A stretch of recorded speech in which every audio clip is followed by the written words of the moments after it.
Shalom. Sebelum lanjut nonton, yuk tekan tombol subscribe dan like video ini. Selamat menyaksikan. Tuhan Yesus memberkati. Halo, shalom, selamat pagi, selamat siang, selamat malam, kapanpun sahabat Gelombang Mukjizat mendengarkan atau menonton video ini. Kita bergabung lagi dalam acara ngobrolin perintah ilahi. Nah, kali ini, di sini udah ada saya Nova dan Virginia dari Saya Virginia. Ya, dan kita saat ini sudah bersama dengan Dr. Yohanes Timang dari Gorontalo. Beliau ini adalah praktisi dan pengajar juga. Nah, kali ini di Ngopi kali ini kita akan membahas tentang COVID-19 yang saat ini menjadi sejenis fenomena atau pandemi yang sedang menimpa hampir seluruh dunia. Nah, saat ini kita tadi sudah sempat ngobrol-ngobrol singkat ya dengan Dr. Yohanes Timang. Kira-kira apa yang kita ingin ketahui mengenai COVID-19 ini? Itu yang pertama mungkin yang ingin kita tanyakan adalah, maaf, saya terlalu mendahului. Saya mempersilahkan Dr. Yohanes Pak. Terima kasih. Ya, nama saya Dr. Yohanes Timang. Saya saat ini adalah PPDS Obstetri dan Ginekologi di UNER Universitas Airlangga Surabaya. Terima kasih tadi udah memperkenalkan diri. Kita masuk ke pembahasannya. Seperti yang sudah kita ketahui, saat ini adalah musim pandemi. Di Indonesia kita sudah hampir di lockdown. Saya sendiri di Jakarta itu udah mengalami lockdown bukan lockdown ya, jadi di self quarantine sekitar 3 bulan dari Februari pertengahan gitu. Nah, kita juga mau keluar saja itu takutnya tuh ampun-ampunan karena banyak sekali informasi yang simpang siur. Jadi sebenarnya si COVID-19 ini sebenarnya bentuknya apa sih? Dia itu virus kah, bakteri kah, dan penyebarannya dari mana ke mana gitu. Ya, terima kasih. Saya mulai saja menyampaikan bahwa pertama yang dimaksudkan COVID-19 itu atau COVID-19 itu adalah salah satu virus. Ekonomi atau ilmu klasifikasi, kita ketahui bahwa virus itu bisa digolongkan ke dalam suatu peralihan antara benda mati dan makhluk hidup. Kenapa dikatakan seperti itu? Yang pertama disebut sebagai benda mati karena virus ini dapat dikristalkan. Ya. Disebut sebagai makhluk hidup karena virus ini mempunyai materi genetika, yaitu DNA ataupun RNA. Kalau mempunyai materi genetika nantinya akan dapat memperbanyak diri. Yang ketiga adalah virus banyak kopi hidup. Jadi istilahnya virus ini bukan dia anak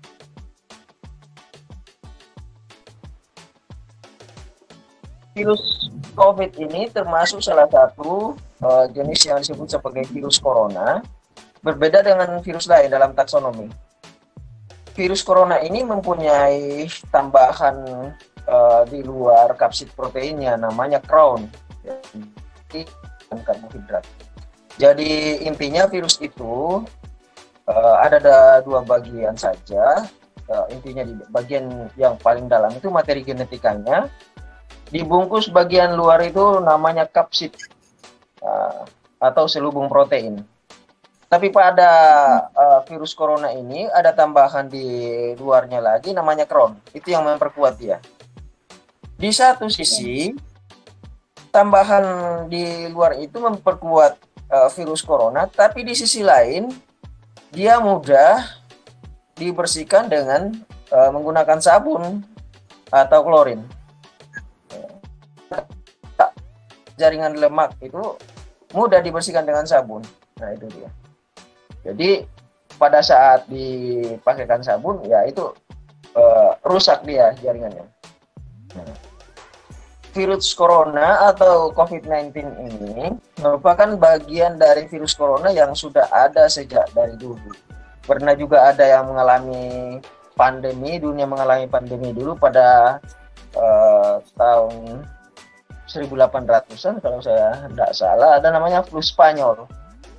Flu Spanyol ini merupakan suatu pandemi juga yang menginfeksi, menyebabkan kematian dikatakan dari 500 sampai 500.000 sampai 1 juta orang meninggal pada saat itu.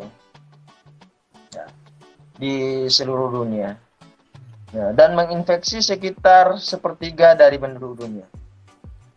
Wow. Setelah itu virus-virus corona ada juga seperti ada namanya virus SARS yang dulu berasal dari sapi, juga ada MERS-CoV dan beberapa virus corona yang lain. Tapi itu tidak terlalu berbahaya karena ada virus yang kontak ya dan manusia. Tetapi virus corona COVID-19 ini yang berasal dari Cina ini lebih berbahaya karena dia lebih stabil dan penularannya lewat udara.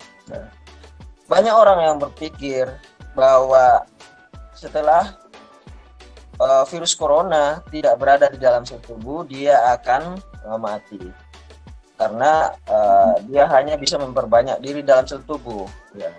Tapi dari sifat virus tadi, sifat virus yaitu berarti dia mengkristal itu sudah mati, tidak begitu.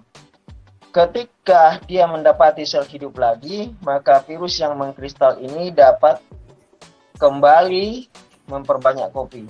Ya, dia mempunyai masa aktif, ya bisa dikatakan masa hidup tertentu, kecuali dia terdenaturasi atau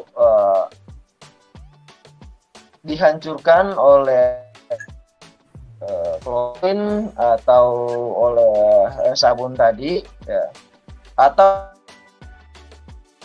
menggunakan radiasi sinar ultraviolet. Ya. Jadi ultraviolet dari matahari juga tidak menghancurkan virus corona, tapi ultraviolet dengan kekuatan tertentu, misalnya pada sterilisator, itu yang bisa menghancurkan virus corona. Nah, setelah ke manusia, apa yang perlu kita perhatikan pada virus corona ini? Tandanya terutama berhubungan dengan saluran pernapasan. Nah, tetapi karena dia reseptornya adalah salah satu enzim yang berguna pada manusia untuk kardiovaskular, yaitu angiotensin converting enzyme atau ACE, maka dia juga mempengaruhi masalah kardiovaskular, sehingga salah satu faktor risiko yang sangat besar pada virus corona adalah faktor risiko kardiovaskular seperti orang pada penyakit jantung, ya, diabetes, lain-lain, hipertensi. Nah, itu berpengaruh besar karena dia titik tangkapnya atau reseptornya pada enzim yang berhubungan dengan penyakit-penyakit tersebut. Yang berhubungan dengan saluran napas, seperti orang akan batuk, pilek. Karena dia infeksi, maka bisa menimbulkan demam, ya, demam. Kemudian bertambah lama dia akan mengalami sesak. Nah, karena saraf juga orang akan mengalami yang namanya anosmia atau kekurangan sensitivitas pada indera penciuman. Ya. Setelah itu berlanjut karena angiotensin converting enzyme ini ada di dalam pembuluh darah di seluruh tubuh, dikatakan bahwa bisa juga mempengaruhi saluran cerna. Ya. Orang bisa malah diare dan lain sebagainya. Nah, itu kalau sudah lebih lanjut. Tapi terutama pada saluran pernapasan. kalau sudah berlanjut. Nah, apa yang perlu kita lakukan untuk menghindari hal-hal yang disebabkan oleh virus COVID-19 ini? Ya, yang pertama adalah kita harus menjaga jangan sampai kita tertular ataukah menulari orang lain. Karena itu terkait dengan virus COVID-19 ini, orang dibagi ke dalam beberapa kategori. Ada yang namanya OTG atau orang yang tanpa gejala, orang dalam pemantauan, PDP, ya, pasien dalam pengawasan, dan orang yang dikatakan terkonfirmasi. Orang yang tanpa gejala ini sebenarnya orang yang sudah terinfeksi virus COVID-19, tapi tidak mempunyai gejala, dia seperti orang sehat yang biasa. Karena daya tahan tubuhnya kuat. Ya, daya tahan tubuhnya kuat. Orang yang seperti ini sangat potensial untuk menularkan ke orang lain. Karena apa? Orang tidak tahu kalau dia sakit dan dia pun tidak. Dia hanya bisa diketahui bahwa dia sakit dari hasil pemeriksaan. Misalnya pemeriksaan laboratorium seperti swab PCR, ya, atau bahkan mungkin swab PCN, nah, itu bisa mengkonfirmasi bahwa dia memang menderita COVID-19. Yang kedua adalah orang dalam pemantauan, artinya bahwa dia mempunyai faktor resiko. Faktor resikonya apa? Seperti ketika dia ada perjalanan ke tempat yang banyak terdapat orang dengan penderita.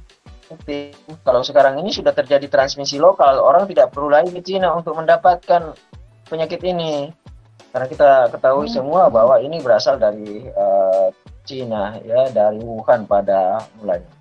Sekarang ini sudah terjadi transmisi lokal, biar dalam satu kota sudah terjadi. Hampir seluruh daerah kita di Indonesia ini sudah merupakan zona merah, artinya terinfeksi oleh virus corona dan terjadi penularan transmisi lokal di setiap daerah itu. Pasien dalam pemantauan artinya bahwa sudah bergejala dan kemudian setelah dilakukan pemeriksaan kita dapati rapid test yang positif, ya. Namun pada rapid test yang positif ini belum pasti bahwa orang itu positif COVID-19 karena ada beberapa yang bisa terjadi reaksi silang yang menyebabkan menghasilkan antibodi yang sama terhadap COVID-19, karena prinsip dari rapid test ini adalah pemeriksaan terhadap antibodinya. Ya, beberapa virus yang lain itu bisa menyebabkan positif pada pemeriksaan rapid test COVID-19. Oleh karena itu, bila rapid testnya positif, sebaiknya dilanjutkan dengan pemeriksaan swab PCR maupun PCR untuk lebih memastikan. Tapi harus tetap diperlakukan sama seperti orang dengan COVID-19 yang terkonfirmasi. Pasien yang terkonfirmasi maksudnya di sini bahwa dia sudah dilakukan swab, diperiksa PCR dan itu positif. Nah, itu yang dimaksud dengan terkonfirmasi. Nah, apa saja yang perlu dilakukan untuk mencegah kita agar tidak tertular? Yang pertama, dikatakan selama ini kita di rumah saja atau melakukan pekerjaan online dari rumah atau melakukan pekerjaan yang paling rendah interaksinya dengan orang lain. Nah, yang kedua, dikatakan bahwa kita melakukan yang namanya physical distancing atau sebelumnya disebut sebagai social distancing. yaitu menjaga jarak. Dikatakan lebih baik kita menjaga jarak 2 meter antara satu dengan yang lain. Kenapa? Karena pada saat orang di sekitar kita bersin atau batuk, dia akan lebih jauh terpercik, bisa menyebarkan ke kita. Yang ketiga, kita pakai masker. Ya. Kita pakai masker. Masker itu masker apapun paling tidak ada melindungi kita dari COVID-19. Jadi memang yang terbaik untuk COVID-19 ini adalah masker N95, kemudian masker beda, tetapi masker-masker yang lain pun sudah jauh lebih menjaga kita dari penyebaran virus ini daripada tidak bermasker sama sekali. Jadi kalau kita bermasker dan orang lain tidak bermasker, kita bisa tertular. Atau sebaliknya, kalau kita tidak bermasker dan orang lain bermasker, ya seperti itu. Yang berikutnya adalah kita sering-sering mencuci tangan. Mencuci tangan dengan sabun, karena seperti yang sudah saya sampaikan tadi, bahwa sabun ini merusak bagian luar dari virus COVID-19 ini, yaitu bagian dari crown-nya, atau kalau pada bakteri disebut sebagai membrannya atau dindingnya, tapi pada virus ini namanya kapsidnya, karena dia tidak merupakan suatu dinding yang kompleks oleh sabun atau klorin yang kita pakai. Tapi kalau kita menggunakan klorin pada diri kita, itu akan mengiritasi, merusak kulit. Itu hanya untuk untuk benda yang kita pakai, klorin itu kita pakai. Ya, misalnya penggunaan Baclean 1/9. Untuk tubuh kita bisa kita pakai antiseptik seperti alkohol kalau kita tidak mendapati air dan sabun. Tapi kalau ada air dan sabun, lebih baik kita cuci tangan dengan air mengalir dan sabun. Ya. Karena sabun juga sangat efektif. Sebelum kita menyentuh muka atau setelah kita menyentuh benda-benda umum, sebaiknya kita melakukan itu. Nah, yang berikutnya adalah dikatakan kita berjemur pada pagi hari sekitar jam 10 pagi. Itu waktu lokal sebenarnya yang dimaksud. Jadi kalau kita di Indonesia bagian barat, demikian juga di Indonesia bagian tengah ataupun Indonesia bagian timur. Kenapa seperti itu? Karena yang kita butuhkan untuk mengubah provitamin D menjadi vitamin D di dalam tubuh kita itu adalah ultraviolet B. Nah, kalau masih pagi-pagi benar yang ada itu ultraviolet A yang panjang gelombangnya pendek dan tidak cukup kita gunakan untuk itu. Kalau sekitar jam 10-an ya panjang gelombangnya sudah sesuai dengan yang kita butuhkan. Kalau misalnya lebih siang lagi, maka yang ada adalah sinar ultraviolet yang panjang gelombangnya lebih tinggi, bisa menyebabkan kanker kulit. Nah, itu kenapa kita dianjurkan pada sekitar jam 10. Berikutnya adalah yang perlu kita lakukan itu pengaturan gizi. Nah, dianjurkan dalam hal ini yang perlu kita jaga kecukupannya dalam tubuh kita adalah vitamin C, vitamin D, dan vitamin E.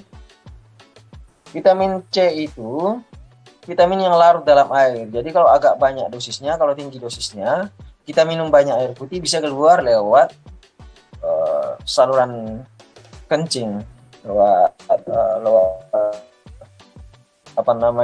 pembuangan urin, keluar lewat urin. Tapi pada vitamin D dan vitamin E, yaitu larut dalam lemak. Ya. Jadi dosisnya tidak boleh terlalu tinggi kalau vitamin D dan vitamin E. Karena larut dalam lemak, banyak jaringan tubuh kita juga yang terdiri atas jaringan lemak, seperti otak dan jaringan lemak juga itu. Nah, dia akan ditumpuk di situ kalau terlalu banyak. Jadi vitamin C itu lebih aman kalau dosisnya agak tinggi, tapi vitamin D dan vitamin E itu dosisnya sebaiknya tidak terlalu tinggi. Vitamin seperti itu bisa kita dapatkan dari kecukupan makanan juga, seperti sayur-sayuran dan buah-buahan. Nah, jadi makanan kita harus seimbang. Berikutnya yang perlu kita lakukan, ya selain tadi ada kita lakukan di rumah saja, kemudian kita jaga jarak, kemudian kita mencuci tangan, kemudian menjaga gizi, ya, berjemur di bawah sinar matahari. Perlu juga kita istirahat yang cukup, ya,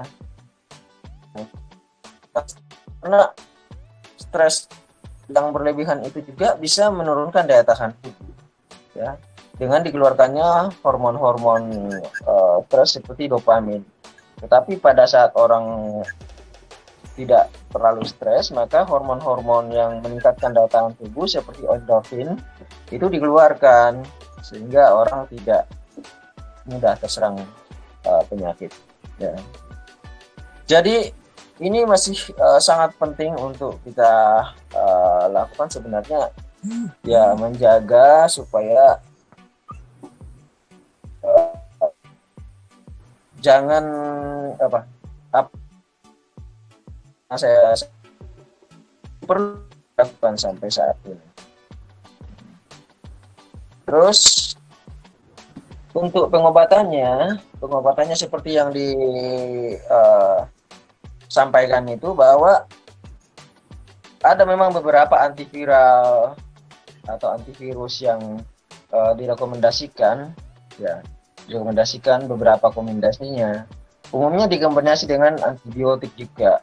Antibiotik, ya, antiviral yang disebutkan oleh yang diadakan oleh pemerintah itu digabung dengan antibiotik dengan berbagai kombinasi yang disebutkan bahwa sekitar ada 5 kombinasi.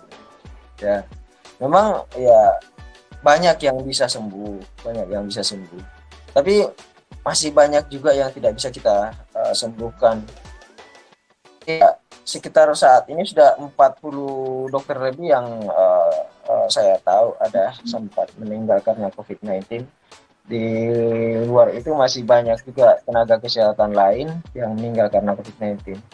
Dalam 3 hari terakhir, 10, tanggal 11, tanggal 12, masing-masing ada 1 dokter yang meninggal di Rumah Sakit Dr. Sutomo karena termasuk ODP, ya. Ketika masuk terintubasi, keluar lagi dari itu, makanya perlu kewaspadaan. Jadi kalau orang bilang sekarang ini sudah tidak ada COVID-19, itu tidak benar, karena mereka tidak melihat sendiri ke rumah sakit, tidak melihat kasusnya, sehingga mereka tidak tahu seperti apa. Ini, ya, banyak sampai kamar bersalin di kamar-kamar yang lain juga di rumah sakit itu sudah banyak banget COVID yang dirawat. Jadi kita tetap perlu waspada. Iya. Yang berikutnya itu penggunaan vaksin. Penggunaan vaksin pada virus COVID-19, ya, betul bahwa virus itu kebanyakan dapat dicegah dengan penggunaan vaksin. Tapi perlu kita ketahui bahwa yang dimaksud dengan vaksin adalah virus yang sudah dilemahkan atau bagian dari virus, ya, untuk menimbulkan antibodi di dalam diri kita, sehingga bisa mengenali bila virus itu mengenai kita. Nah, tapi yang jadi masalah kalau dalam keadaan sakit orang divaksin, nah, bukan akan menjadi sembuh, tetapi malah bisa menjadi kena COVID nanti kalau misalnya orang lagi sakit kemudian divaksin. Gitu. Untuk ketersediaannya, apakah sudah di Indonesia ada pada saat ini, itu belum bisa kita katakan, karena di beberapa negara pun seperti Jerman, Amerika Serikat, dan Cina beberapa waktu yang lalu sudah dikatakan ada vaksin yang siap untuk diedarkan, tapi ya vaksin itu yang siap untuk diedarkan. Ya, ada yang mengatakan bahwa ya untuk menaikkan rating suatu negara ya menyampaikan seperti ini. Tapi dalam hal ini saya sendiri belum tahu memang betulkah sudah ada di Indonesia atau tidak. Yang jelas proses untuk pembentukan vaksin itu lama penelitiannya, karena butuh untuk diuji cobakan, ya, penelitian yang lebih ini, karena ya vaksin itu sangat-sangat berpengaruh nantinya. Itu harus diambil dari virus yang dari lemahkan atau bagian virus yang sudah mati, ya. Dan mungkin itu dari saya semacam pengantar yang bisa kita gunakan sebagai bahan diskusi. Kalau ada yang mau bertanya nanti kita diskusikan. Oke, terima kasih Dokter Yohanes atas pemaparannya, sudah cukup jelas ya, bahkan tadi udah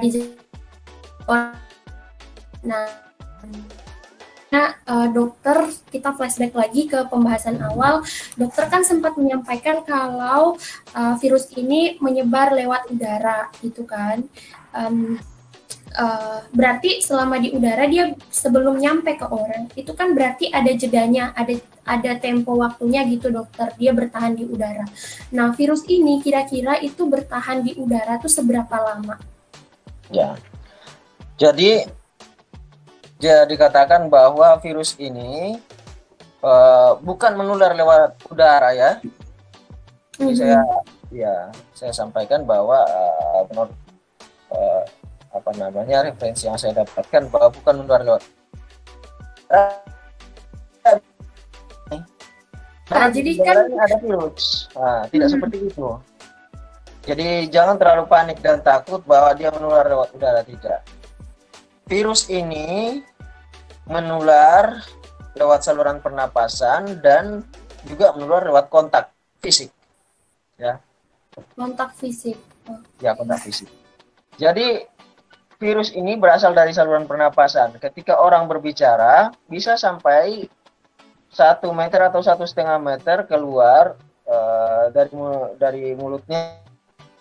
Jadi itu terutama dikatakan melalui droplet, ya. Dan yang kedua melalui aerosol, ya. Droplet itu adalah suatu percikan yang berasal dari pada saat orang bersin atau batuk. Nah, itu bisa sampai 1 meter, 1,5 meter. Makanya dikatakan jaga jarak sampai 2 meter lebih baik. Nah, untuk mencegah itu kita menggunakan masker. Menggunakan masker sehingga terhalang pada saat orang lagi batuk dan kita ada di sekitarnya, atau kita batuk dan ada orang di sekitar kita. Jadi sama-sama harus saling menjaga. Baik yang batuk itu ya menjaga supaya tidak tertular, maupun kita bicara, ya. Pada saat kita bicara kan kadang ada percikan juga keluar. Ya. Nah, kemudian yang dimaksud dengan aerosol itu pada saat ada penata laksanaan, misalnya membuka mulut dan kemudian berbicara atau keluar udara dari saluran nafas, itu namanya aerosol. Percikannya apa? Partikelnya lebih kecil tapi juga sudah mampu membawa virus. Iya. Nah, dari salah satu referensi yang dikeluarkan pada sekitar bulan Maret lah, bahwa virus ini di udara sampai 3 jam. Sampai 3 jam informasinya begitu. Tapi ya terus terang saya sendiri belum mendapat penelitiannya tentang 3 jam bertahan di udara. Tapi pernah diinformasikan bahwa itu bisa sampai 3 jam. Yang jelas dia bisa menular lewat aerosol maupun droplet tadi. Ya. Kemudian yang kedua, pada saat kita memegang saluran napas, misalnya hidung, ya, mulut kita, itu di sekitar kita, itu kan nempel di tangan kita virusnya. Ketika kita memegang barang-barang, misalnya meja atau buku atau komputer, gagang pintu, lift, dan lain-lain sebagainya, itu bisa menempel di situ. Dan datanglah orang lain memegang juga, nempel di tangannya lagi. orang lain itu pergi lagi pegang barang lain, nempel lagi di situ karena virus ini kan kecil banget. Ukurannya mikron, ukurannya ya dalam mikrometer yang tidak bisa kita lihat dengan mata telanjang. Jadi bisa menempel di mana-mana yang disentuh itu.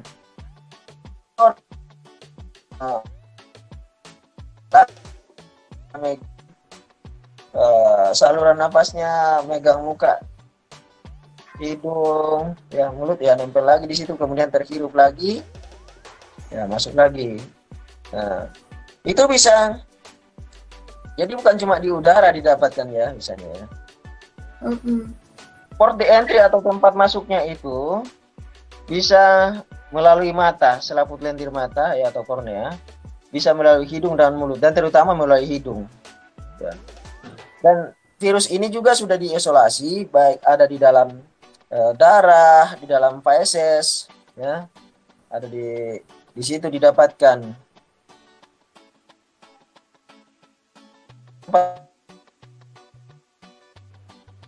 Feses, nah feses kan bisa melewati ini.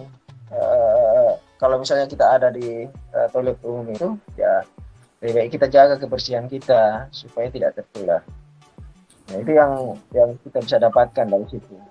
Ada di dalam darah juga, diisolasi dari darah juga ada.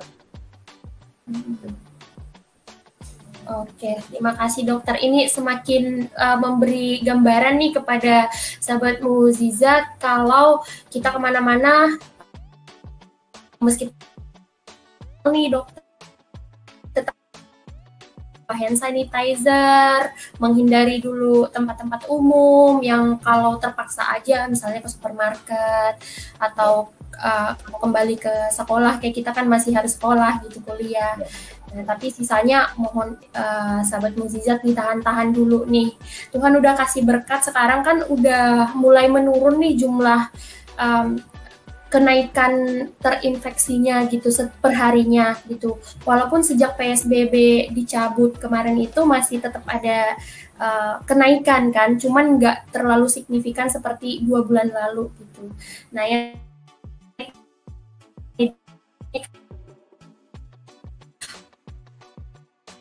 sudah sembuh dari COVID-19, berarti dia akan kembali beraktivitas lagi. Nah, ini ada kemungkinan nggak sih dokter dia bakalan terjangkit 2 kali? Ada virusnya itu bisa kembali hidup di tubuhnya atau dia terpapar lagi? Itu ada kemungkinan nggak begitu? Ya. Jadi kalau dikatakan hidup kembali di tubuhnya, kalau virus itu sudah hancur ya itu loh, sudah berhenti sampai di situ. Itu virus yang itu. Tapi ya tentunya kan virus ini jumlahnya banyak banget ya, jutaannya, tidak bisa kita hitung berapa yang ada di tubuh kita, berapa yang ada di sekitar kita, itu banyak sekali. Dan kemudian dikatakan bahwa strain-nya itu bervariasi ya, atau tipenya bervariasi. Sudah bukan satu jenis lagi yang ada di kita ya. Kemudian di dunia ini ya, sudah ada beberapa strain. Dari jurnal yang dikeluarkan dikatakan bahwa dari Cina itu ada orang yang terinfeksi kembali setelah dikatakan sembuh dari virus COVID-19. Kemudian salah satu dokter almarhum yang namanya Dr. Michael dikatakan waktu itu sudah di swab PCR negatif ya. Setelah dia dinyatakan negatif, informasi yang saya dapatkan bahwa kemudian pulang ke rumah dan kemudian sesaat kembali masuk rumah sakit, dan akhirnya ya beliau tidak bisa tertolong waktu itu. Jadi ada beberapa informasi yang mengatakan bahwa orang bisa terinfeksi kembali oleh virus COVID-19 ini. Ya, apakah dengan strain yang berbeda atau sama, ya saya belum mendapat informasi yang cukup tentang itu. Jadi yang bisa saya sampaikan. Oke, Virginia ada pertanyaan mungkin?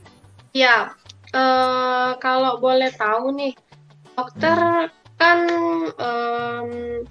yang saya lihat di WA nih ada pakai seragam COVID gitu kan, kayak ada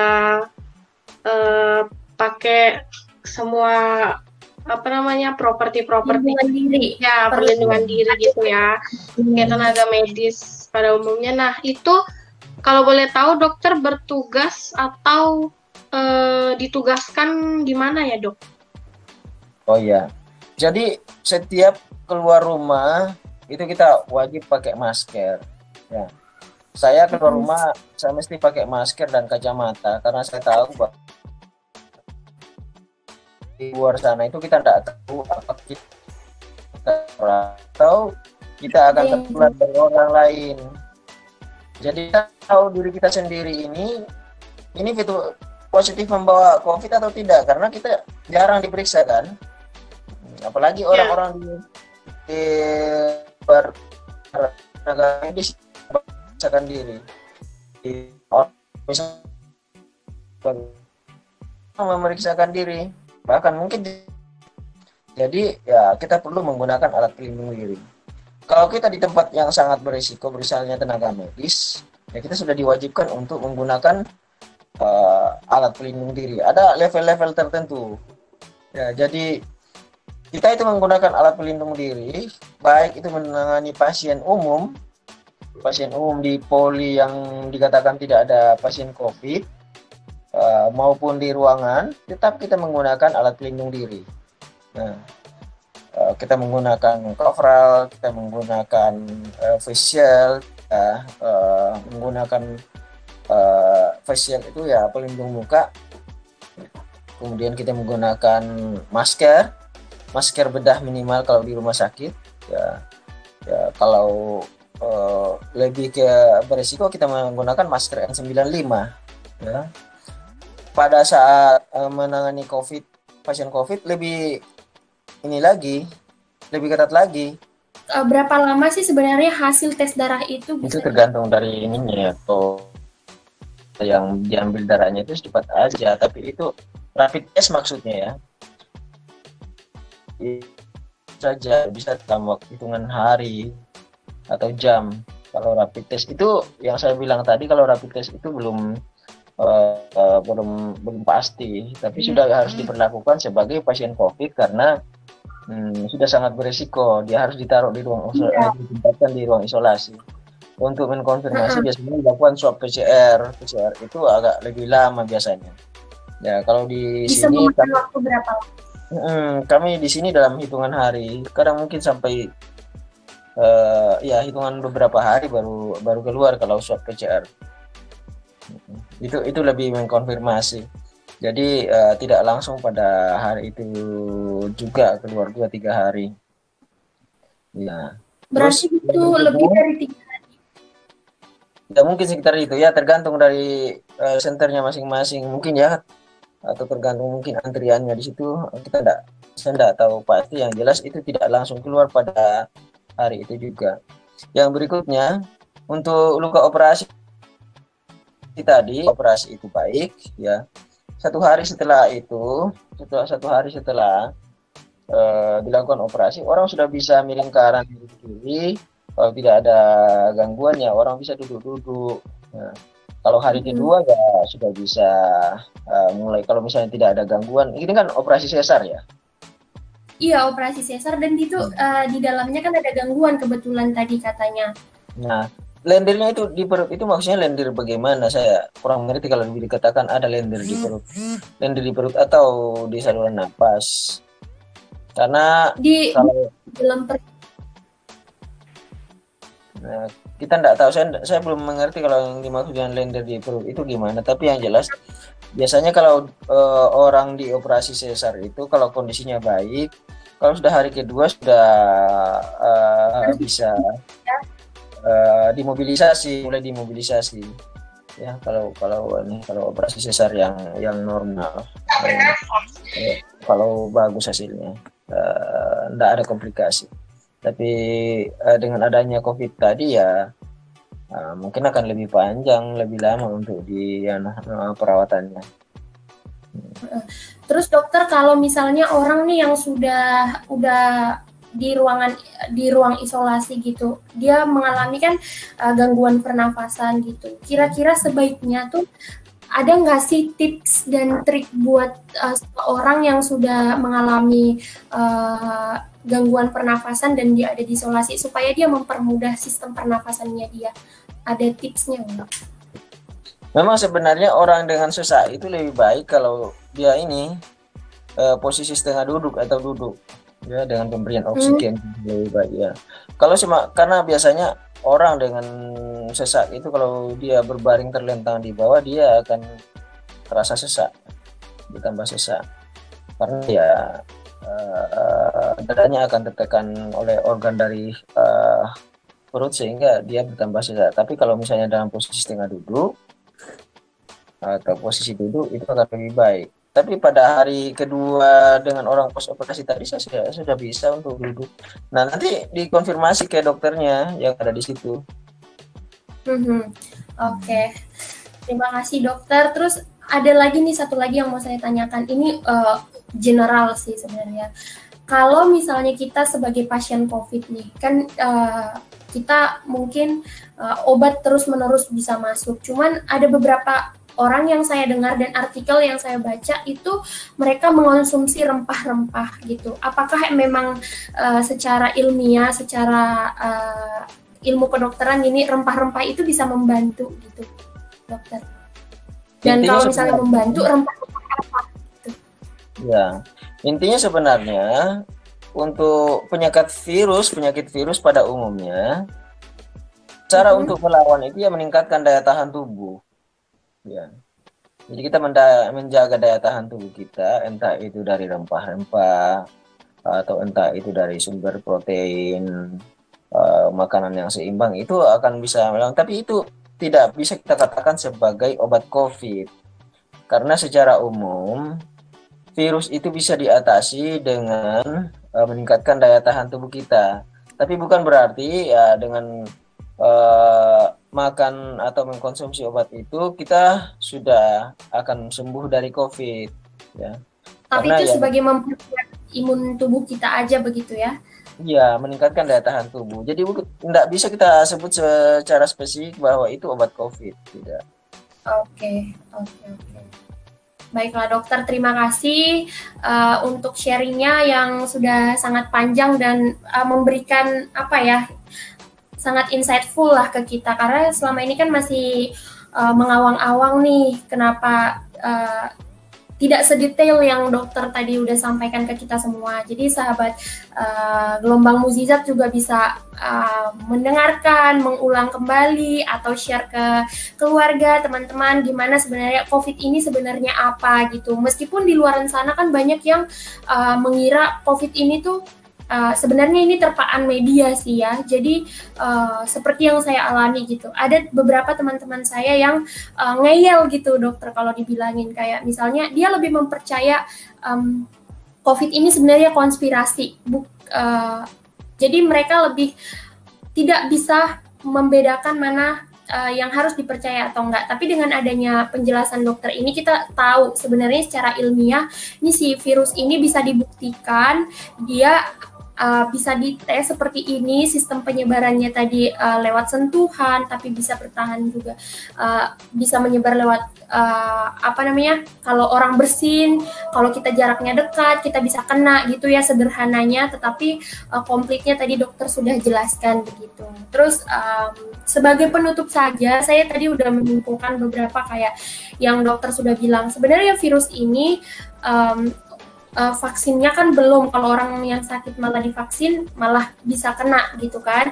Tapi yang kita lakukan adalah untuk orang sehat nih, kita harus menjaga sistem kekebalan imun kita dengan makanan-makanan sehat, terus meminum vitamin C, karena vitamin C itu tadi mudah larut dalam air dan dosisnya bisa dalam bentuk yang lebih banyak gitu dibandingkan D dan E tadi, karena dosisnya harus sedikit dibandingkan yang C tadi ya. Jadi yang sumber vitamin C mungkin sahabat Gelombang Mukjizat sudah bisa dapatkan makanan apa saja. Singkatnya ya simpelnya mungkin jeruk gitu ya, rajin-rajinlah sahabat Gelombang Mukjizat makan jeruk.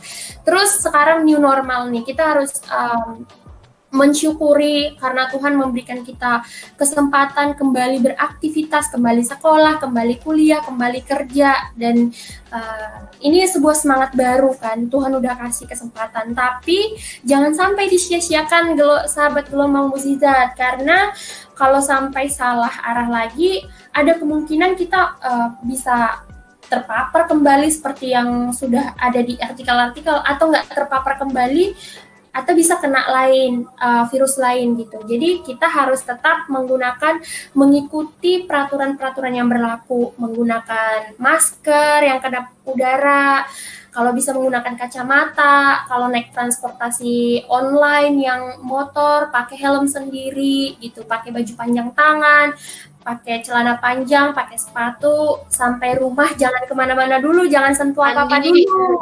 Iya, langsung bersihin diri dulu. Jangan kemana-mana bawa hand sanitizer, karena kita nggak tahu kita akan ketemu siapa dan kita akan bertemu situasi yang bagaimana. Jadi selalu membentengi diri dengan persiapan-persiapan yang emang sudah harus wajib kita lakukan di new normal ini gitu. Terima kasih Dokter Yohanes sudah share ke kita ilmu pengetahuannya yang sangat luar biasa ini. Ini cukup memberkati ya buat kita dapat berkat ilmu dari dokter, kita bagaimana kita seharusnya menyikapi gitu kan. Kita harus lebih mempercaya tim medis. Tuhan udah memberikan kita tim medis yang harus kita percaya, sumbernya pasti akurat, bisa dibuktikan secara ilmiah gitu kan. Jadi sekian dulu untuk hari ini. Kita udah mendapatkan insight yang sangat berguna. Semoga ini tuh kita manfaatkan dan kita menjalani kehidupan new normal dengan sistem penjagaan diri yang tetap waspada juga dengan semua kebutuhan, dan jangan lupa tetap berdoa ya. Itu saja dari Virginia mungkin. Ya, untuk Sobat GMTV jangan lupa channel kita di like, share, komen. Kalau ada pertanyaan dari sobat-sobat semua di komen. Terus jangan lupa subscribe, juga hidupin lonceng notifikasi supaya dapat update-update dari game terbaru. Karena kita bakalan sharing dengan beberapa orang lain lagi seperti dokter ini. Terima kasih dokter. Mungkin dokter ada pesan-pesannya untuk menyemangati para tim medis atau saudara-saudara dimanapun berada saat ini. Ya, terima kasih. Sebagai penutup saya sampaikan bahwa jangan berpikir bahwa new normal itu akan sama kembali seperti dulu, di mana kita beraktivitas tanpa alat pelindung diri dan sebagainya. Pada new normal ini sebaiknya kita lebih ketat pada saat kita keluar. Karena apa? Orang-orang di sekitar kita banyak yang menganggap bahwa new normal itu kembali normal, sehingga kalau kita berpikiran seperti itu kita akan lebih potensial untuk terpapar. Karena orang sudah mulai bosan, sudah mulai merasa lelah dengan kondisi seperti ini, sehingga banyak yang akan kembali seperti yang dulu. Tapi itu malah menyebabkan bisa munculnya gelombang kedua gelombang kedua dari virus COVID-19 yang mungkin lebih besar kalau kita menurunkan kewaspadaan. Jadi pesan saya supaya kita tetap waspada. Apa yang kita tahu tentang pencegahan COVID-19 ini ya tetap kita lakukan dengan ketat. Jangan Saya kira itu dari saya. Semoga bermanfaat. Terima kasih banyak untuk Mbak Virginia dan Bapak Ibu sekalian. Semoga. Kami juga mengucapkan terima kasih Pak. Terima kasih Pak Yohanes Timang. Tuhan Yesus memberkati. Shalom, sampai ketemu di lain kesempatan. Terima kasih sudah menyaksikan video ini. Jika Anda diberkati, mari dukung pelayanan kami dengan like, subscribe, dan tunggu video kami selanjutnya. Tuhan Yesus memberkati.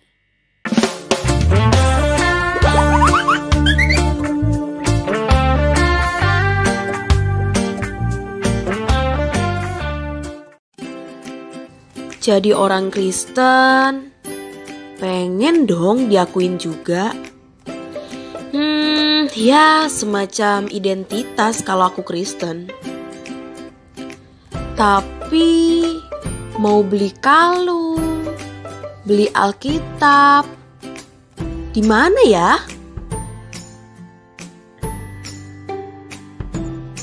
Sampai aku temuin toko Bethlehem.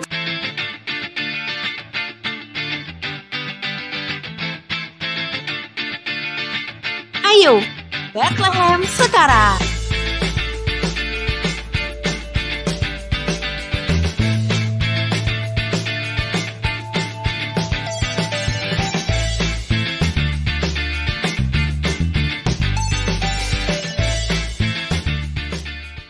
Nah, kalau mau cemilan yang enak, bergizi dan sehat, fresh corn aja. Karena fresh corn selain enak, bergizi dan sehat, fresh corn juga tersedia dalam berbagai rasa sesuai selera kita. Dan fresh corn dijual loh di mall-mall terdekat. Beli fresh corn sekarang juga. Louvre merupakan toko pakaian dalam berkualitas di kota Jambi. Menyediakan berbagai jenis pakaian dalam pria dan wanita, toko Louvre terletak di Jambi Prima Mall Trona lantai dasar. Toko underwear Louvre menyediakan berbagai macam merek seperti merek Sorex, Stanley, serta berbagai macam merek lainnya. Anda butuh pakaian dalam? Toko Louvre solusinya. Lapar cabai montok. Dapatkan sensasi pedas cabai montok di Shopee dan Tokopedia. Untuk terus meningkatkan mutu pelayanan dan mendukung program pemerintah dalam memerangi COVID-19, Cabai Montok telah meningkatkan personal hygiene dan keamanan pengemasan sambal.